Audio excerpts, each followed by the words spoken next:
different than Shores and other schools. Yes, you could say it's because of the poor neighborhoods and everything, but I just say it's because of just certain type of kids they bring within the schools.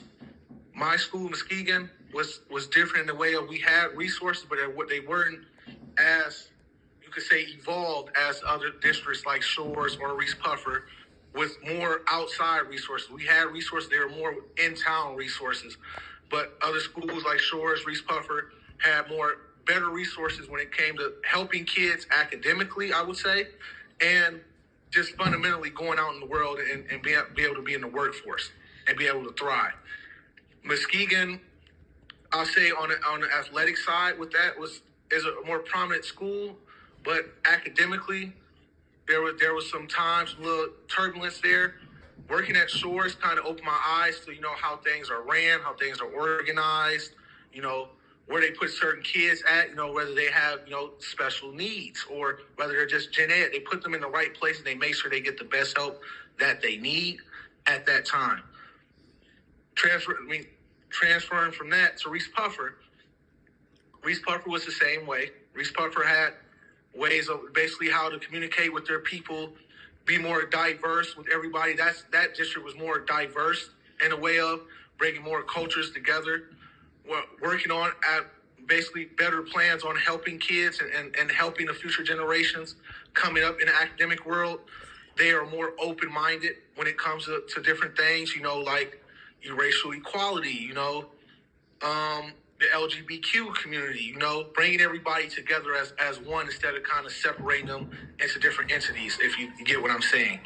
And Fruitport was a school I coached at. I necessarily worked there, but being around there as a school in entirely, in its entirety, I mean to say, is different in the way of it's more, I'll say split wise, that you have one genre of people over there and the others on the other side.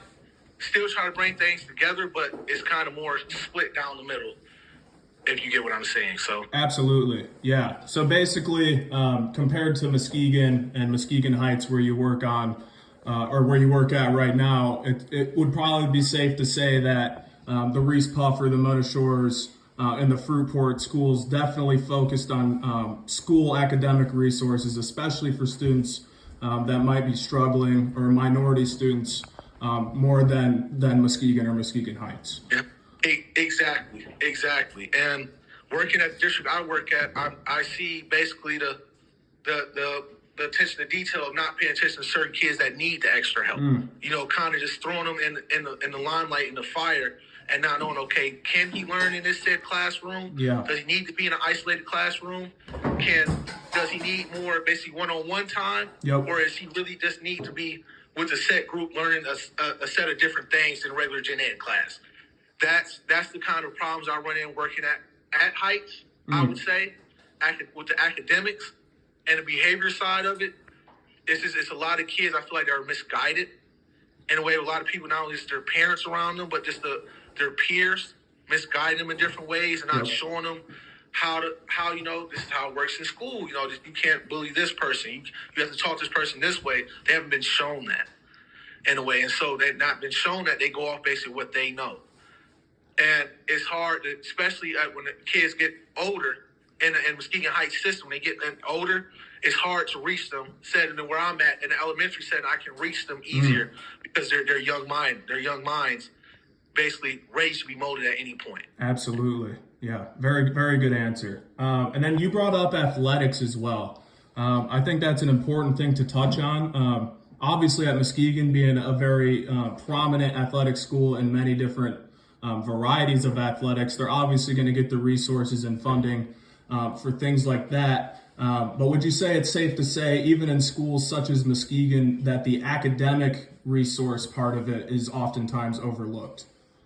Yes, it is. It definitely is, and it's one thing that kind of saddens me a little bit because that's my alma mater, that's where I came from. But actually being in that system, seeing that basically they took more of the sports side serious than academics, and you can tell that more kids came out of there more on sports than actual academics, and you had a slim few. There was at most be 2 or 3 out of like 20 or 25 that be going for like athletics. And I feel like they didn't put more time. They need to put more time academically in the kids than athletics. Don't get me wrong, athletics is there. Yeah. But when academics is as strong as the athletics for our school, if it would be that way, it would make it a lot better. It would balance it out better than what I feel like it is now. Good. And then real quick, kind of just to wrap this up, now that you're kind of at a school that struggles with resources, both academically, athletically, extracurriculars, everything, kind of just talk about some of the hardships that you think some of the students at Muskegon Heights specifically might face. Some of them face the hardships of not going home to a home. Some of them face the hardships of not having a hot meal to eat at night, or not even have somebody to pick them up from the school. Kids worry about, where am I going to sleep at night? Who's going to pick me up and take me to school? These are a lot of things, even at the elementary level, kids think about. And it's sad to see that, because they don't feel supported. They feel like when they got a person that supports them, they kind of shoot them out the door fast. So now that person they kind of depended on, relied on, that have them to take care of them basically is gone. They don't have no mentor, no mentor basically to set them on the right path. They're kind of just going off the ebb and flow of how they feel, what they think should be, when it's not necessarily the right thing to do or right things to do. So that's the biggest thing, the hardships at Muskegon Heights, and being at Edgewood Elementary, just the whole district in general. It's a lot of kids I feel like not being heard, not their voices not being heard, their opinions not being taken seriously in that way. Yeah. And I feel like that's become kind of the downfall, the detriment of Muskegon Heights in certain ways, academically, not getting funding sports-wise, not getting out there, getting a sponsor by big sports companies like Nikes or Adidas. I feel like that's kind of the downfall, not marketing themselves exactly the way they should, not just on the academic side, but as a sports school as well, showing, okay, this is what we do athletically, but academically we get our kids on point with this, and this. Showing that side of, okay, they don't have one, they have both. That's kind of the big deal with them. Perfect. Thank you so much. And then I'm going to quick ask you a question as well. Kind of opposite of what Kenny got, you kind of got kids after their like K through 12 experience. Kind of compare the different backgrounds that kids you might have had in your classroom had, and then maybe disadvantages that you could tell students is from poor or maybe minority neighborhoods had versus students coming from richer neighborhoods. So you're speaking of my time when Wesley I worked School. at Wesley, Yep. The ISD for Muskegon County.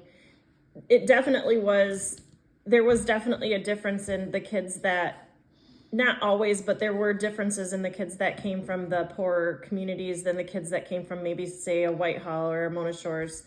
A lot of it was even just in the school funding. They, like, for instance, Mona Shores would send 3 buses with 10 kids, and Muskegon would send 2 buses with 20 or 30 kids, so they were able to spread them out more. And part of that was, Mona Shores maybe had a bigger area, but most of it was just like they had more funding. So they were able to give more opportunity to those kids to be able to come to the school with extra help.